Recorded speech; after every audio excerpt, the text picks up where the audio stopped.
জানেন কাশ্মীরকে কেন্দ্র করে একটা উত্তেজনা তৈরি হচ্ছে, উত্তেজক পরিস্থিতির কথা জানছি।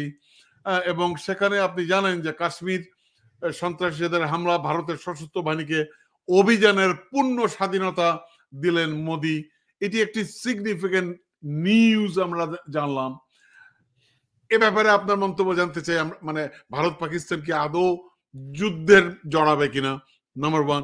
এবং অনেকে বলছেন মোদি যদি যুদ্ধেই জড়াতো বা যুদ্ধ যদি তৈরি হতো তাহলে মোদি অন্তত সেনাবাহিনীর উপরে দায় দিত না। কারণ এখন সেনাবাহিনীর উপরে দায়িত্ব দিয়ে দেওয়ার অর্থ হচ্ছে যে হয়তো মোদি হয়তো যুদ্ধে জড়াতে চাচ্ছে না। আপনার টেকটা জানতে চাই। আমার টেক হচ্ছে একটা খুব সুন্দর কথা আছে, যেটা হচ্ছে যুদ্ধ এত ছোট ছোট জিনিস না যে জেনারেলদের উপর ছেড়ে দেওয়া যায়। এক্স্যাক্টলি, বুঝছেন না? তো এখানে আপনি একদম রাইটলি বলছেন, আমার কথাটা আপনি বলে দিয়েছেন। সেটা হলো এখানে কোনো যুদ্ধ হবে বলে আমি মনে করি না, নাম্বার ওয়ান। এটা হচ্ছে এই উগ্রবাদী আরএসএস এবং বিজেপি, তারা প্রতিবারই আপনার এই ভারতের মানুষকে পোলারাইজ করার জন্য, বিশেষ করে হিন্দুত্ববাদকে পোলারাইজ করার জন্য এবং তাদের ভোটের রাজনীতিকে আরো বেশি গাঢ় করার জন্য, ভোটের রাজনীতিকে তারা মানে মুসলমান, খ্রিস্টান, দলিত এদেরকে সেপারেট করে একদম উগ্রবাদকে সামনে আনার জন্য পাকিস্তান ইস্যুটা আনে। আমি একজন ভারতের বিখ্যাত সাংবাদিক অনিকেত চট্টোপাধ্যায়ের একটা আমি টেক শুনছিলাম। উনি বলতেছেন যে তুমি কেন মুসলিম জঙ্গি বলতেছো, বলো পাক জঙ্গি।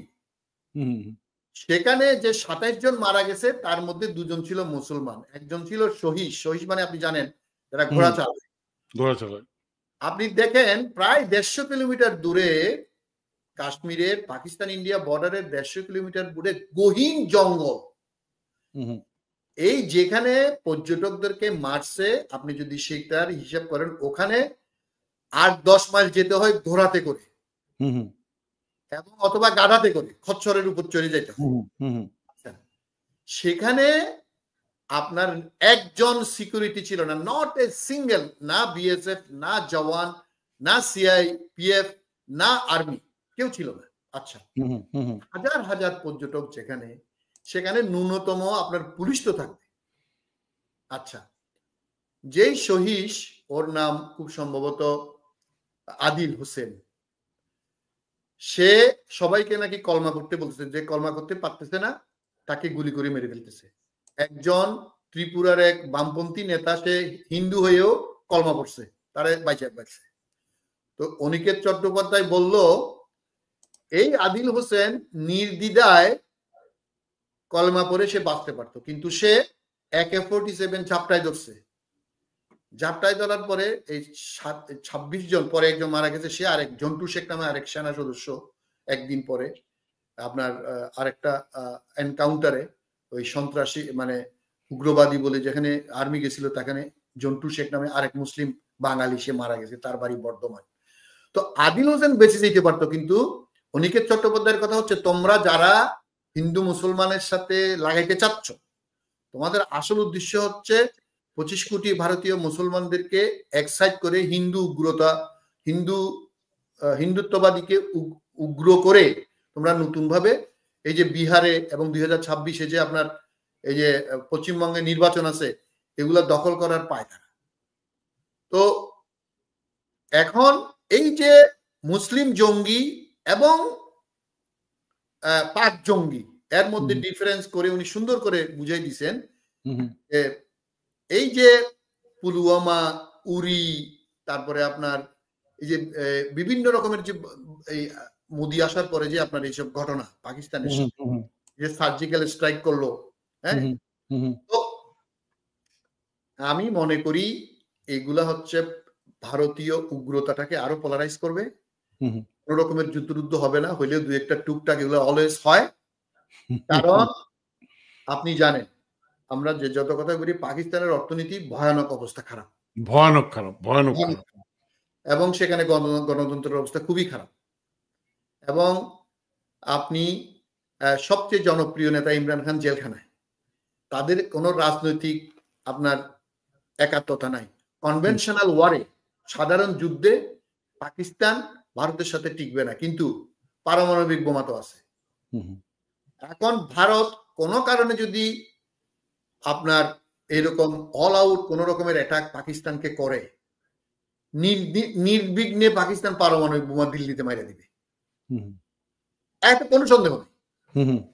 সুতরাং সেই রিস্ক ভারত নিবে 1% বিশ্বাস করি না। এবং এগুলো হচ্ছে যুদ্ধ খেলে আগামী নির্বাচনে আবার বৈতরণী পার করা, বিশেষ করে পশ্চিমবঙ্গ দখল করা, এবং এই যে মুসলমানদেরকে, বিশেষ করে ভারতের মুসলমানদেরকে, আপনি বিশ্বাস করবেন না, আমি কালকে রাতে শুনতেছিলাম এই যে উত্তরপ্রদেশের যোগী আদিত্যনাথ নামে যে শয়তানের বাচ্চাটা, যে ওখানে যে মুখ্যমন্ত্রী, গত 5 বছরে মানে 7-8 বছর ধরে 2017-এর পরে 10,000 মুসলমানদের বাড়ি বুলডুজ করছে। মানে ওর নামই হচ্ছে বুলডুজার। অর্থাৎ কোর্টের কোনো আইন ছাড়া, মানে সমাজবাদী দলের ওখানে বেশিরভাগ এমপি হচ্ছে মুসলমানদের। এখন মুসলমানরা যারা, প্রফেসর আলী আহমেদ নামে একজনের বাড়ি ভাঙছে, কোর্টের আদেশ ছাড়া কোনো বাড়ি ভাঙতে পারে না। আপনি নকশাবুল হোক বা জায়গা, সরকারি জায়গা হোক, সেখানে অনিকেত চট্টোপাধ্যায় দেখাইছে 8 থেকে 10,000 বাড়ি, যার মধ্যে 90% হচ্ছে মুসলমানদের। তো এইটা হচ্ছে পোলারাইজেশনের, এই যে যুদ্ধ খেলা, মুসলমানদেরকে মানে সাইজ করা হচ্ছে। এই যে বিজেপি, আরএসএস, যোগী আদিত্যনাথ, এই আপনার এই ওর নাম কি, অমিত শাহ, এদের কাজ হচ্ছে। এবং আরেকটা বড় ক্রিমিনাল হচ্ছে যে কানাডাতে বা আমেরিকাতে শিখদের মারছে, এই যে অজিত দোভাল। এদের কাজটাই হইলো, মূল কাজটাই হইলো মুসলমানদেরকে এক্সাইট করে ভারতে উগ্রবাদী এবং বিজেপি এবং আরএসএস এর আপনার এজেন্ডা বাস্তবায়ন করা। এর সাথে যুক্ত করতে পারেন যে এই হয়তো 2-4 মাসের মধ্যে তারা ওই লোকসভার মানে বিভিন্ন প্রভিন্সের ইলেকশন গুলো সামনে আছে, এটারও কিন্তু এক মানে এটাও কিন্তু part of the game. Exactly, এইটাই তো বলতেছি। এটা তো হচ্ছে, এটা আপনি শুভেন্দু অধিকারী কি বলতে শুনছেন, এরকম মানে আমি হিন্দু হোক মুসলমান হোক, আমরা বাঙালি, সে যেদিন 26 জন মারা গেছে আপনার পুলওয়ামাতে, না এটা হচ্ছে পাহেলগামে 26 জন মারা গেল, সে কি বলতে আপনি দেখছেন তার ইয়েটা শুনছিলেন? বলে যে আমরা 26x10 260টা লাশ চাই মুসলমানের। জানেন সে বলছে এটা, যে 260টা লাশ চাই, সেটা পাকিস্তানের হোক আর ভারতের হোক, 260টা মুসলমানের লাশ চাই। মানে আপনি বিলিভ করতে পারবেন না যে এরা যে ন্যূনতম কাণ্ড জ্ঞান এবং এরা যে মানুষের পর্যায়ে আছে কিনা। এই যে সে তো একসময় পশ্চিমবঙ্গে আপনার তৃণমূলের নাম্বার 2 ছিল, ওখান থেকে বিজেপিতে গিয়ে সে বলতেছে যে 26 জন ইন্টু 10 260টা আমরা লাশ চাই। এই হচ্ছে বিজেপি, এই হচ্ছে আরএসএস। এদেরকে আমরা যদি না চিনি, এদেরকে যদি আমরা মানে ভয়ঙ্কর রূপে যদি আমরা আপনার না আনতে পারি, না ট্যাকেল করতে পারি ভারতের এই উগ্রবাদিতা, তাহলে কিন্তু আমাদের পরিণতি খুব ভয়ঙ্কর হয়ে যেতে পারে। এটা কিন্তু আমাদের মাথায় রাখতে হবে। আমি আজ থেকে আরো মনে হয় 6 মাস আগে একটা টক শোতে আমাদের সাকিবের সাথে বলছিলাম, টিটু ভাই, যে জেনোসাইড ওয়াচ নামে অন্যতম একটা খুব বড় বেসরকারি প্রতিষ্ঠান আছে, যারা অতি মানে খুব বেশি দূরে না, যেদিন ভারতের মুসলমানরা জেনোসাইডের সম্মুখীন হবে, এখন তারা কিন্তু প্রপার্টির দিক থেকে, আপনার ভোটাধিকারের দিক থেকে মানুষ হিসেবে ভারতে অলরেডি 2য় শ্রেণীর নাগরিক হয়ে গেছে বলে কারেন থাপারের মতো সাংবাদিক কিন্তু অলরেডি বলছে। তো এরা যে জেনোসাইডের সম্মুখীন হবে, আমি মনে করি পাকিস্তানের সাথে যুদ্ধ এখন পেহেলগামে কে করছে আমরা জানি না। ভারত বলতেছে এখানে পাকিস্তানের জঙ্গি, হইতেও পারে না হইতে পারে, আমরা জানি না। কিন্তু এটার জন্য ভারতীয় মুসলমানদেরকে আপনি দায়ী করবেন? আপনি কাশ্মীরের এই যে আপনি বললেন কাশ্মীরের ব্যাপারে 1948 সালে যখন হরি সিং এই যে 90-95% মুসলমান থাকা রাজ্যটাকে যখন ভারতের সাথে দিয়ে দিল, তখনই তো যুদ্ধটা লাগলো। 3 ভাগের 2 ভাগ দখল করলো ভারত, 3 ভাগের 1 ভাগ দখল করলো পাকিস্তান। কাশ্মীরটা তো আলাদা দেশ হওয়ার কথা ছিল।